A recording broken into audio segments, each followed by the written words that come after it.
Odia knowledge दुनिया रे आपनको स्वागत। आज हूँ 20 डिसेम्बर शुक्रवार। देश विदेश में किसी गुरुत्वपूर्ण खबर आपण मान पाखक नहीं भिडियो को संपूर्ण देखा अनुरोध। आसतु सकाल खबर उपर नजर पकईबा। आज प्रथम खबर आसंता काली वर्षा संभावना 8 जिला को येलो वार्निंग। आसंता 5 दिन पर राज्य में वर्षा संभावना रही। वर्षा जगू राति में पारद वृद्धि पाइब हेले शीतर प्रभाव कमिबनी बोली भुवनेश्वर आंचलिक पाणीपाग विभाग पक्षर कहुई। मिलिथिबा सूचना अनुसार आसंता काली दक्षिण ओडिशा रे वर्षा हेबा नै विभाग आकलन करिछि। बंगोपसागर में लघुचापर सक्रियता सह राज्य मध्य को प्रवेश करुवा वायुर दिशा परिवर्तन कारण हालुकार मध्यम धरणर वर्षा सह बिजुली और घड़घड़ी होबार संभावना रही नहीं विभागीय सूचना देइछन्ति। तेबे आसंता काली गंजाम गजपति कोरापुट रायगड़ा और मालकानगिरी रे वर्षा हेबार संभावना रही।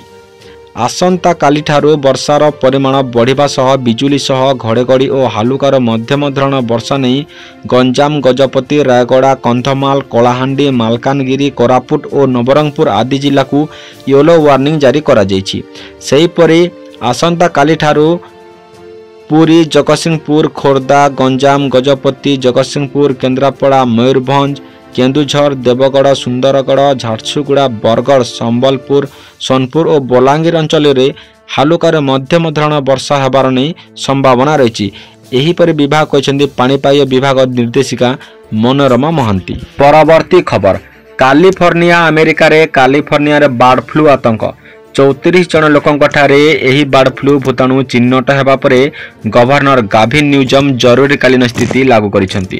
भाइरस को व्यापीबाकू न देबा पई राज्य में जरूरीकालीन स्थिति लागू करा जायछि। किछि दिन तले दक्षिण कैलिफोर्निया एक गाई फार्म रु बर्ड फ्लू चिन्हट होइतिला। वर्तमान सुद्धा कैलिफोर्निया रे कोनोसी आक्रांतक ठारू अन्य कोनोसी लोकंकु बर्ड फ्लू भूताणु संक्रमित होइनथिबा जणा पड़िछि। संक्रमण रोकिबाकू मॉनिटरिंग और टेस्टिंग चढ़ाऊ दिया जायछि। गत मार्च मासरे टेक्सास और कानासास प्रदेश में बर्ड फ्लू चिन्हट होइतिला। सेतेबेले 61 जनक ठारे भूताणु चिन्हट होइतिला। सेतेबेले वर्तमान सुद्धा अमेरिकार 16टी राज्य को व्यापीसी बर्ड फ्लू। कैलिफोर्निया 33टी गाई ठारू भूताणु चिन्हट होइछि। पक्षी देहरु भूताणु गाईगोरु शरीर को आसीथिबारु दुग्धजात उत्पाद को नहीं आशंका सृष्टि होइछि। कंचा क्षीर न पी ताकू भल भावे फुटई पीबाकू परामर्श दैछन्ति। परवर्ती खबर जाल रे पड़िला 3 क्विंटाल ओजनर सार्क माछ। पश्चिम बंग दीघा बेलाभूमि रे मत्स्यजीवी जाल रे पड़िला एक विराटीय सार्क माछ। एही माछर ओजन प्राय 3 क्विंटाल होइतिबा बेले 7 फुट लंबा रही। यही माछटी को देखिबा पई पर्यटक भिड़ लागितिबा देखिबाकू मिलिछि। दीघा मुहान रे मत्स्य अवतरणर केन्द्र रे एही माछ को नीलाम करा जायतिबा बेले पश्चिम बंगर एक कंपनी माछ को किणी नैतिबा देखिबाकू मिलिछि। यही माछ औषध तैयारी लागुतिबारो माछर अधिक मूल्य होइताय। मत्स्यजीवी जाल रे एही माछटी लागितिबा बेले सेमानंकु कूल को आसीबा पई जीवन मरण सहित समुद्र रे संग्राम करिबाकू पड़िथिला। परवर्ती खबर श्रीमंदिर आनंद बजार रे लागू हेब नुआ ड्रेस कोड व्यवस्था। महाप्रसाद बिक्री करुवा सुपकार सहायक माने एथर पिंधिबे गेरुआ रंगर पोशाक। एमाने गेरुआ रंगर पोशाक पिंधि महाप्रसाद बिक्री करिवे किंबा सहायता करिपारिबे। श्रीमंदिर प्रशासन रे स्वीकृति क्रमे सुआर महासुआर निजोग आनंद बजार क्षेत्र रे एही व्यवस्था लागू करिछि। जो सहायक माने रहिछन्ति सेमाने आसंता 25 तारिख ठारू गेरुआ रंगर पोशाक पिंधि आनंद बजार को आसीबे। सेपटे आनंद बजार रे श्रृंखला आनिबा पई एक अनुध्यान कमिटी गठन करा जायछि। तदारक और विशृंखला रोकिबाकू 20 जन अवसर प्राप्त सेना कर्मचारी को नियुक्ति दिया जायछि। एमाने पर्यायक्रमे 8 घंटिया ड्यूटी करूछन्ति। या सह महाप्रसाद बिक्री करुथिबा सुपकार क्षेत्र में भी कटकणा लगा जायछि। दुकान मालिक व्यतीत अन्य कई महाप्रसाद दुकान चलाई पारिबेनी बोली बाध्यतामूलक करा जायछि। अन्न महाप्रसाद और सुकिला महाप्रसाद बिक्री करुथिबा सुपकार को सहायता पई जणे लेखा सहायक रखिबाकू अनुमति प्रदान करा जायछि। परवर्ती खबर 10मा श्रेणी में पढ़ुथिले जणे छात्री आउ 2 मास परे देइथान्ते मैट्रिक परीक्षा। ता पूर्वरु मां होई गले 10मा श्रेणी में पढ़ुथिबा जणे छात्री। एपरी घटना संबलपुर जिल्ला रे घटी जायछि। नाकटी देउला थाना अंचल रे एक हाईस्कूल रे 10मा श्रेणी पाठ पढ़ुथिले सीमा नामक जणे छात्री।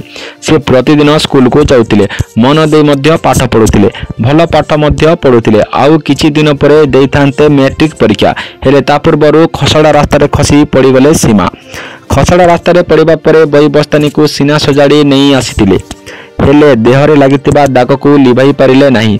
गर्भवती थिबारु 10म श्रेणी पढुतिबा सीमांक शरीर बदलुतिला, हेले जानि पारुनथिले माँ बापा। सेतिपई सब जानी नीरव रहुतिले सीमा। यारी भितरे गर्भस्थ शिशु को 9 मास हो जाइतिला। माँ को कोलको आसिबाकु चाहुतिला। शुक्रवार राति रे हठात सीमा गर्भ जत्रणा होइतिला। प्रथमे परिवार लोके किछि जानि पारि नथिले। आउ जानिला बेलकु निज नाबालिका झियो गर्भरु संतानटी जन्म होई सारितिला। या परे चिंतारे पड़ी जाइतिले परिवार लोके। छुआर बाप किए ताहार एबे अनुसंधान करुचंती तांकर परिवार लोके। परवर्ती खबर, पुणी थरे विश्ववासी को डराइलाणी एक नुआ भाइरस। यही जीवाणुर नाम होउची डिंगा डिंगा। यार अर्थ होउची नृत्य परी गति करिबा। यही रहस्यमय रोग मुख्यतः उगांडार बुंडीबुगु जिल्लार महिला एवं झियो माननकु प्रभावित करुची। रिपोर्ट अनुसार उगांडार बुंडीबुगु जिल्ला रे प्रथम थर पई एक अजब जीवाणु देखा देइची। यही अजब रोग रे अनेक प्रकारर लक्षण देखा देउची। यही जीवाणुर पीड़ित लोक माने जोरे ज्वर, अत्यधिक दुर्बलता अनुभव करबा सह पक्षाघात भी पीड़ित होउछंती। कहा जाउछि जे एही रोग हेले पीड़ितांक चलिबा प्राय असंभव हो जाउछि। एही जीवाणुर पीड़ित लोक मानकर चलिबा एवं ठिया हबार असुविधा हुए। जदिओ एपर्यंत कई मृताहत होइनांती, किंतु स्थानीय गणमाध्यम रिपोर्ट अनुसार एही रोग आफ्रिकीय देशर द्रुत गति व्यापीबारे लागिछि। परवर्ती खबर, नुआ वर्ष रे मालामाल हेबो चाषी, मिलिबो बड़ खुशी खबर। नुआ वर्ष चाषी पई खुशी खबर नहीं आसी। नुआ वर्ष रे भारतीय रिजर्व बैंक चाषी को एक बड़ उपहार देबाकू जाउची। आरबीआई चाषी को बिना कौनसी बंधक रे लोन सीमा को 2 लाख टंका को वृद्धि करिछि। पूर्वरु एही सीमा 1.60 लाख टंका थिला, जहाँ 2 लाख टंका को वृद्धि करा जायतिला। देशर कोटी कोटी कृषक एही योजना लाभ उठाइबाकू सक्षम हेबे। भारतीय रिजर्व बैंक चाषी को आराम प्रदान करुछि। सेतिपई 1 जनवरी 2025 रु कृषक मानक पई ग्यारंटी बिना लोन सीमा 1.6 लाख रु 2 लाख टंका वृद्धि करा जायछि। परवर्ती खबर, टैंक फील्ड फायरिंग अभ्यास बेले विस्फोरण रे जणे ओडिया जवान शहीद होइछंती। जवान जनक हेले कोरापुट जिला बैपारीगुड़ा थाना अंतर्गत बड़ागुड़ा ग्रामर ईश्वर तलिया। से 2011 मसीह भारतीय सेना रे जोग देइतिले। संप्रति जवान ईश्वर जम्मू रे 46 आर्मी आर्मर्ड रेजिमेंट रो एलडी पदवी रे कार्यरत थिले। तांकु फायरिंग अभ्यास पई राजस्थान रे फकरन पठा जाइतिला। राजस्थान रो फकरन रेंज रे बुधवार पूर्वाह्न 9टा बेले टैंक फायरिंग अभ्यास चलितिबा बेले हठात टैंक भीतर एक बोमा विस्फोरण होइतिला। परवर्ती खबर, प्रधानमंत्री मोदी नेतृत्व में केंद्र सरकार प्रधानमंत्री आवास योजना आनिछंती। एथिरे लोकन को घर निर्माण पई आर्थिक सहायता दियाजिबो। अगस्त 2024 रे आर्थिक दृष्टि दुर्बल एवं सहरांचल मध्यवित्त परिवार पई केंद्र कैबिनेट को अनुमोदन करा जायछि। एही हिताधिकारी माने बीएलपी, एचएचपी, एएचएच एवं शुद्ध सब्सिडी स्कीम आईएसएस पर विभिन्न क्षेत्र में यही योजना रे कार्यकारी हेबो। प्रधानमंत्री आवास योजना अधीन रे 1 कोटी नूतन घर पई ऑनलाइन आवेदन आरंभ हो जाइछि। आपण एही ऑनलाइन पई मध्य आवेदन करि परिबे।